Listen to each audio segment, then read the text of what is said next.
Hello everyone, my name is Syrewicz. I'm a PhD student at SUNY Albany, and it's great to be here at another CWSO conference.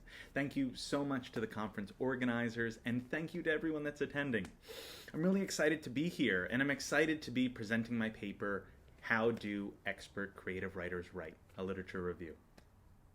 This paper really started with a slightly different question: what kinds of knowledge and skills would help my students to improve their creative writing?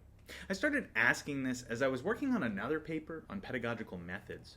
One of the most consistent findings in the area of writing instruction is that students make significant gains from writing instruction that explicitly teaches them what they should be doing as they are performing the activity of writing.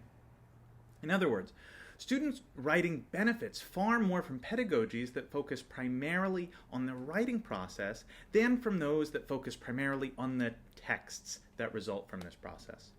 These findings then led me to the question that is the title of this paper: what kinds of knowledge and skills lead someone to become recognized as an expert in creative writing, or how do expert writers write?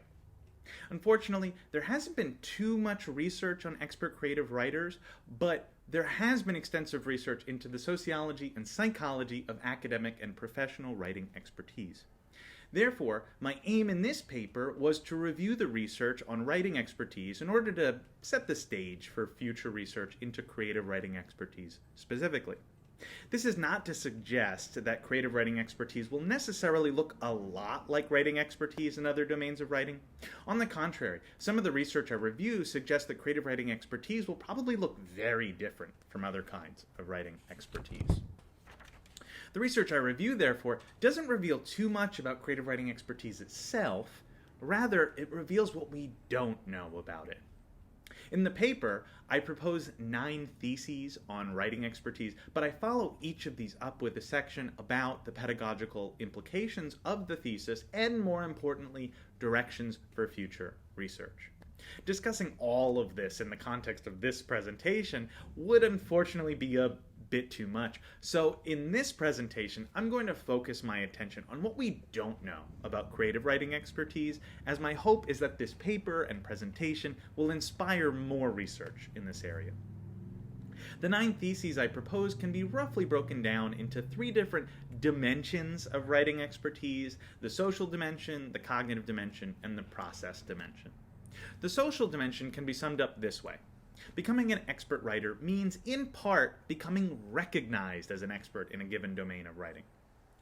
In these theses, I review some of the work by the composition scholar Cheryl Geisler, which shows that our concept of expertise is often caught up with the sociological phenomenon known as professionalization. Professionalization refers to processes by practitioners of a trade or occupation which set themselves apart from amateurs and outsiders by achieving what's known as occupational closure through processes like establishing formal means of recruiting and training members, creating associations, establishing stringent membership requirements, getting official recognition, and developing a code of ethics. By this definition, most creative writing has at best become semi-professionalized through the creation of associations like the Science Fiction and Fantasy Writers of America and the Romance Writers of America. But nothing like occupational closure has been achieved or is even being considered.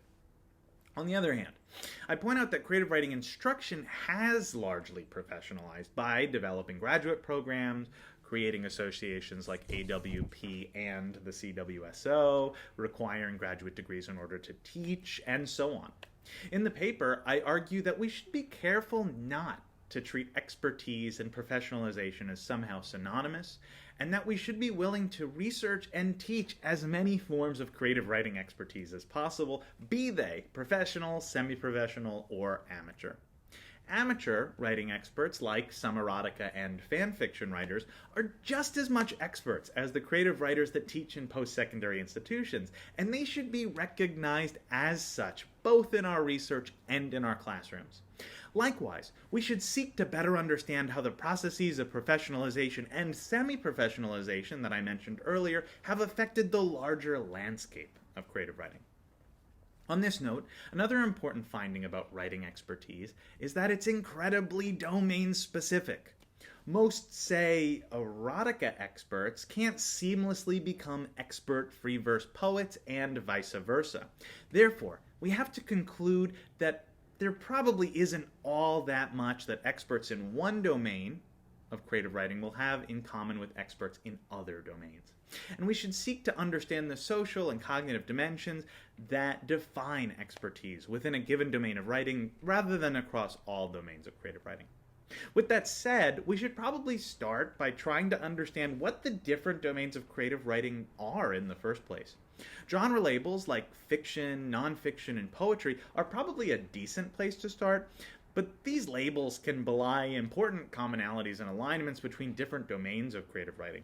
The kind of expertise possessed by poets and fiction writers who teach in post-secondary institutions, for example, might look more similar than the expertise possessed by post-secondary fiction writers and, say, writers of fan fiction. Therefore, we have to understand what the different, sometimes overlapping domains of creative writing are, as well as the different social, cognitive, and institutional processes by which these domains are defined and sustained. Likewise, another finding is that expert writers within domains often have a lot in common with other members of their domains of writing. Social and cognitive commonalities between writers can be important for becoming recognized as an expert within a given domain, but within creative writing specifically, the commonalities between writers and some groups of readers may be even more important to being recognized as an expert. In the paper, I review some research from the sociologist Clayton Childress, which seems to show that certain cognitive commonalities between a literary novelist and her readers strongly predicted the extent to which the readers liked Nixon's novel, Jarrettsville. Childress gave a survey to Nixon in which he asked Nixon to interpret her novel according to 35 items.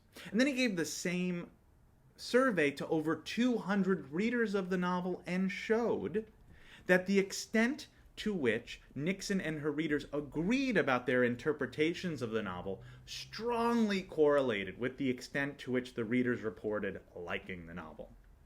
Commonalities between writers and readers may therefore be able to account for the relative success of the writer's work. Of course, there are many layers of readers, such as literary agents, editors, readers at literary journals, contest judges, and so on, that most texts must pass beyond in order to reach a wider audience. Therefore, if it's true that these commonalities matter, then there are many different kinds of commonalities that we should be seeking to better understand. Commonalities between writers themselves, but also commonalities between writers and agents, editors, judges, and of course the larger reading public. Likewise, these commonalities might also be able to account for why graduate student acceptance committees and hiring committees choose the writers they choose. Therefore, we should also seek to understand those commonalities that predict institutional and professional success as a writer. The cognitive dimension of creative writing expertise is probably intersected by this social dimension in the sense that the cognitive processes that writers use to write and to attain success within a domain is probably domain-specific. In the paper, my cognitive theses can be summed up by saying that creative writing experts have a lot of domain-specific knowledge, skill, motivation, and at least a minimal ability to regulate the writing process effectively. In terms of knowledge, I review research which shows that creative writing experts probably possess a lot of domain-specific discourse or textual knowledge, topic knowledge, and domain knowledge. And I should make a quick aside here to say that when I'm using the word knowledge, I mean something more like content stored in the long-term memory, ideas that can be easily recalled. I don't mean to suggest that this knowledge is necessarily true in any significant way, that it matches reality or approximates reality. With that said, I argue that we should seek to better understand the kinds of knowledge that creative writing experts possess, and more importantly, how they come to acquire it. In terms of skill, I review research which shows that creative writing experts probably possess domain-specific abilities to effectively conceptualize writing goals, come up with ideas, translate those ideas into language, transcribe that language onto a page or into a recorder of some kind, and reconceptualize or revise their goals, ideas, and/or language. I argue that we should seek to better understand the domain-specific ways in which creative writers accomplish these tasks as they write. But I also point out that this list is definitely not exhaustive. I'm certain that there are other abilities, such as researching or knowledge gathering, that are especially important in some domains of creative writing, like historical fiction. Therefore, we should also seek to better understand the domain-specific skills that writers use, not only to write, but also to become recognized as experts in a given domain of writing. In terms of motivation, I review research which shows that a lot of motivation is required to acquire expertise in a given domain, but that the motivations themselves are often domain-specific. Therefore, we should seek to better understand what motivates experts to acquire expertise and to continue to perform within a domain once that expertise has been acquired.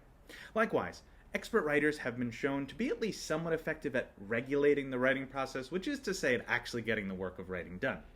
Therefore, we should seek to better understand how expert writers interface with their environment, their writing environment, their bodies, their tools, and their own minds in order to effectively self-regulate the difficult and often taxing task of writing. Finally, the process dimension of my review seeks to describe the writing processes of expert creative writers, and it can be summed up by saying that expert creative writers have processes that are more elaborate, more recursive, and more automatic than those of novices.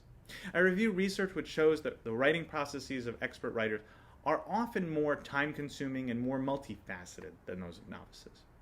Experts use more domain-specific abstractions than novices. They develop far more elaborate goals for their writing. They diagnose more problems with their writing. They revise and rewrite more. They consider more information as they write. And when they employ a piece of writing-related knowledge or skill, they do so flexibly rather than rigidly, which is to say that they know that there are many expectations to all of the rules or maxims that they have learned and are very willing to abandon them when they don't work. Show don't tell, except when you should tell.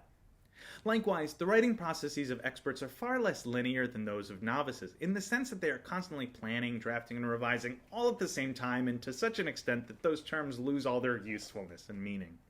And finally, they do much of this unintentionally, which is to say that much of the process has been so well trained that it is performed without the writer having to consciously think to do so, or automatically. Of course, again, there are bound to be parts of the writing process that this description leaves out, and there are probably many domain-specific differences in how creative writers actually engage in the writing process. Therefore, we should seek to better understand the writing processes of creative writing experts within the different domains of creative writing.